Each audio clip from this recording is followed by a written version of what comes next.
Irashaimase, ich bin Atsuko. Hallo, ich bin der Helmut. Wir leben in einem Fachwerk. Aber innen ist Japanisch. Wir zeigen euch. Bitte folgt uns. Aber erst einmal nicht vergessen, die Schuhe auszuziehen.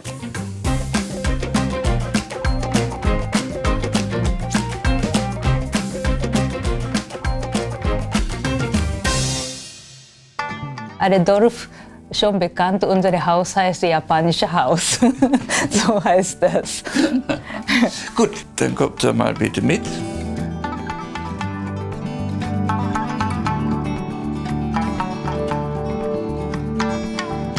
Ihr seht hier, das ist der Tatami-Raum.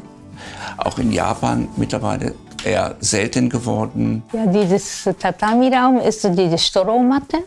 Und in Japan klassisch eigentlich immer benutzt.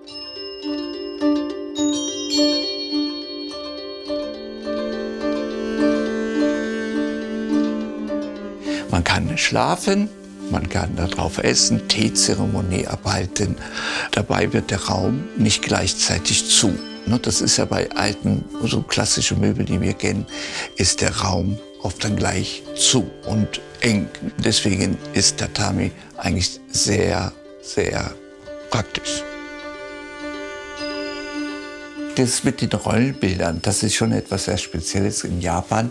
Das hatten wir zum Beispiel letztes Jahr auch auf einem Flohmarkt bekommen.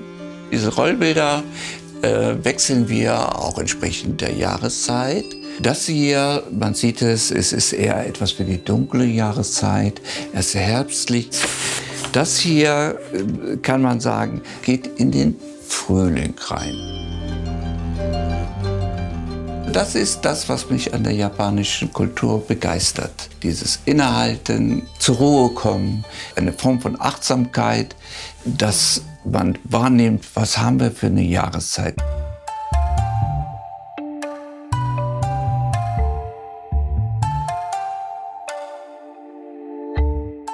Der Hausschrein ist sehr üblich im japanischen Haushalt, die gestorbenen Vorfahren zu ehren. Das ist für Japaner sehr wichtig, dass die gestorbene, zum Beispiel Mutter, immer bei mir ist oder so.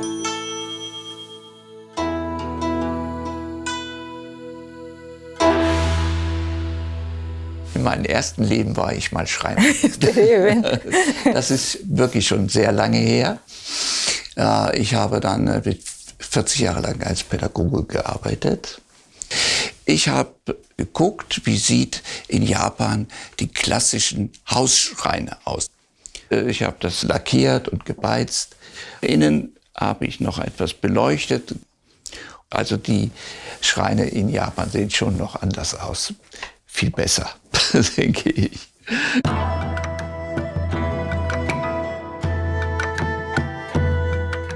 Das ist ein Tee-Equipment. Damit können wir eine Teezeremonie hier abhalten. Ich finde das einfach toll, wenn wir hier Gäste haben, erstmal anzukommen.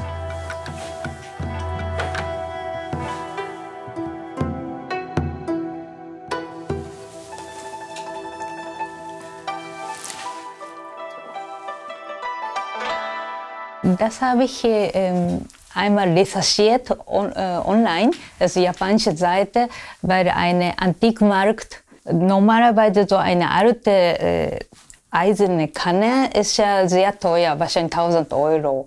Aber jetzt haben wir, weiß ich nicht genau, 100 € oder so. Wir haben auch Glück gehabt. Ja. Wenn das schon ein bisschen auch alt ist, mit etwas Patina, ist schon toll. Ich finde das schon klasse, mit auch der zugehörigen Geschichte. Den eher typischen westlichen Stil, ja, das ist jetzt hier in dem anderen Raum. Dann nehmen wir euch jetzt mal mit. Dieser Sofa ist im Gegensatz zu den Tatamis halt ergonomisch. Also man kann sich richtig gut hinsetzen.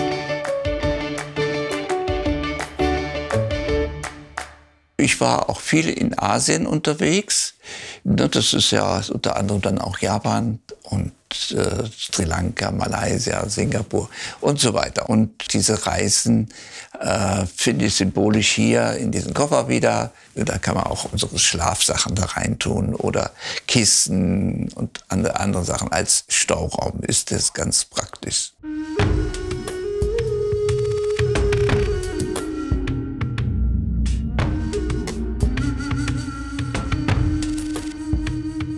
Die Figuren sind alle meine Mutter selber gemacht und jeder hatte so eigene Bedeutung, Szene und Epoche. Und meine Mutter hat sehr Mühe gegeben, jeder Epoche passende Stoff und dieses Motiv muss alles stimmen. Zum Beispiel diese Schläger ist typisch die japanische Neujahreszeichen. Ja, Graben auf Poppe hat auch Seele. Deswegen konnten wir nicht dann wegschmeißen. Sie hatte uns geschenkt und dann das ist für uns sehr glücklich. Und jetzt wollte ich euch etwas anderes noch zeigen, was so klassisch für japanische Einrichtung steht.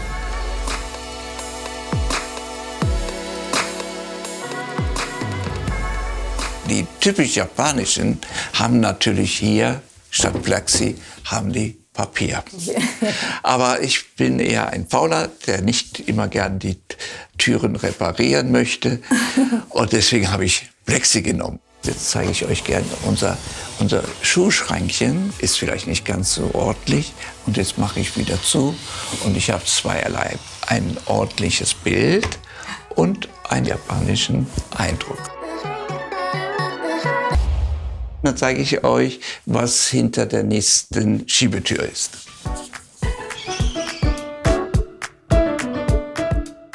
Hier sind wir jetzt in einem japanischen Badezimmer. Das ist in Japan so üblich, dass man sich erst hier hinsetzt, sich dann hier wäscht und erst nach dem Waschen geht man in die Wanne rein. Weil die Wanne ist nur zum Entspannen. Wenn wir aus Japan Gäste bekommen, dann ist die Überraschung viel größer. Viele Leute dann so gar nicht erwartet. Deswegen Freude ist das desto größer.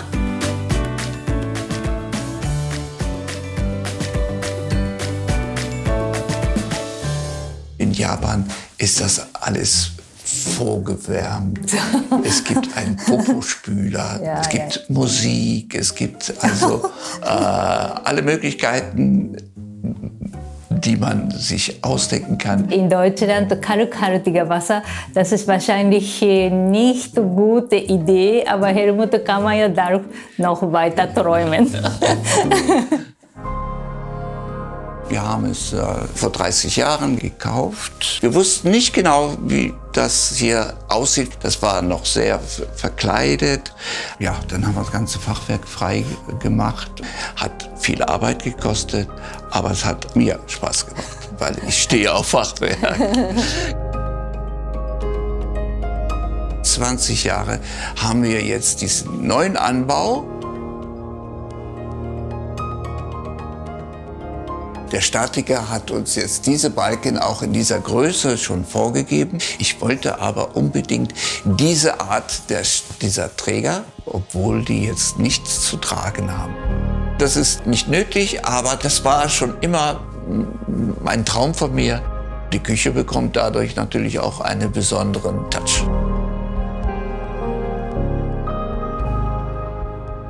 Unsere Küche ganz neu gemacht worden und ganz modern. Wenn ich dann Garten, diese Lichter sehe, ich denke jedes Mal, wer wohnt denn hier so schöne Küche? Ich koche hier asiatische Sachen, japanische Norimaki, Seitan-Rolle, manchmal mit Lachs rein. Klebereis muss sein, sonst nicht zu gut rollen kann. Wie ihr seht, das ist jetzt alles ein bisschen tiefer. Das wurde alles mit der Hand ausgeschüttet. Das war richtig viel. 13, 14 Container hatten wir hier gehabt. Also es war schon sehr, sehr anstrengend. Sogar in Schnee. Auch im Schnee.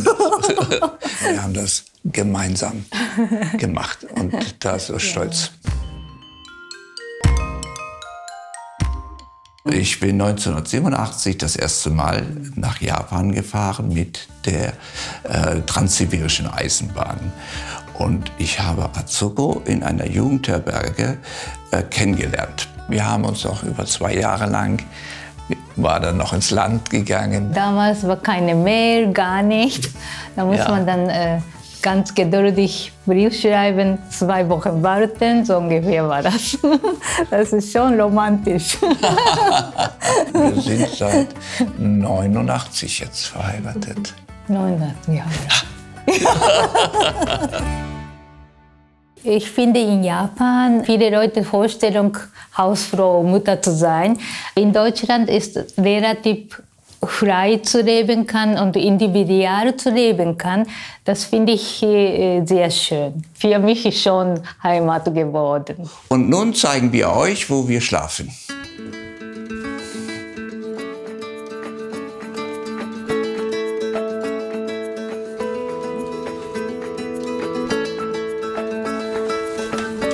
Das ist unser Schlafzimmer.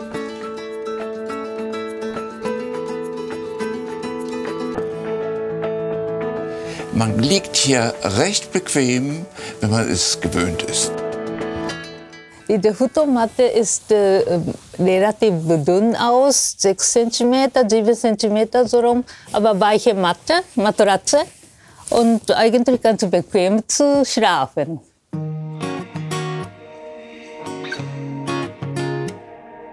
Die Vorteile dieses Tatami und den Futon ist, ihr seht einfach, der Raum bleibt offen und er gibt uns die Möglichkeit, in diesen wunderbaren Garten hineinzugucken.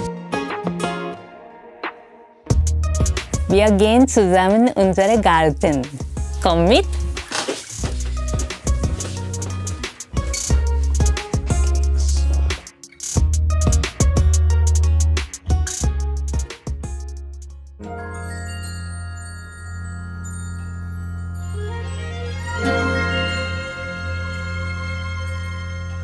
Wir sitzen gerne hier an diesem Platz.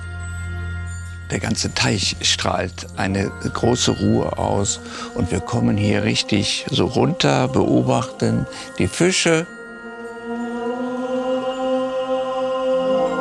Ach, ist das gut.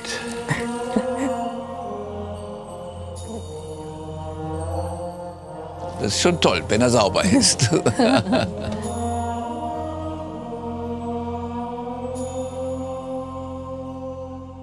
Japanischer Garten ist diese Steine, Holz und Pflanze.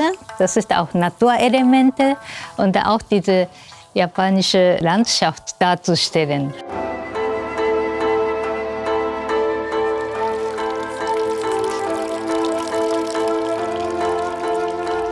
Das ist schon als Kind meine Lieblings-Champignon.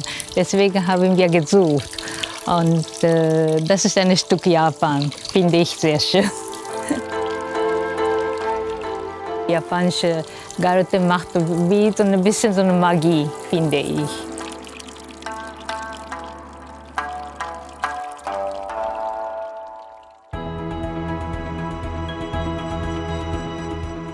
Ich habe eigentlich eine Seele wie ein Japaner. Ja? Und so ist das auch für mich, dieses Haus vom Innen her, ganz, ganz wichtig. Es gibt mir Ruhe, Stärke und Festigkeit. Und gerade hier ist das Fachwerkhaus so zum Kern japanische Atmosphäre geschafft hat. Das ist wirklich dann wie unsere eigene Geschichte.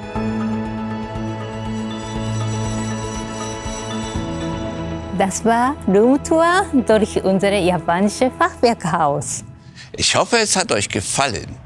Und wenn ihr mehr sehen wollt, dann klickt ihr hier oder klickt hier.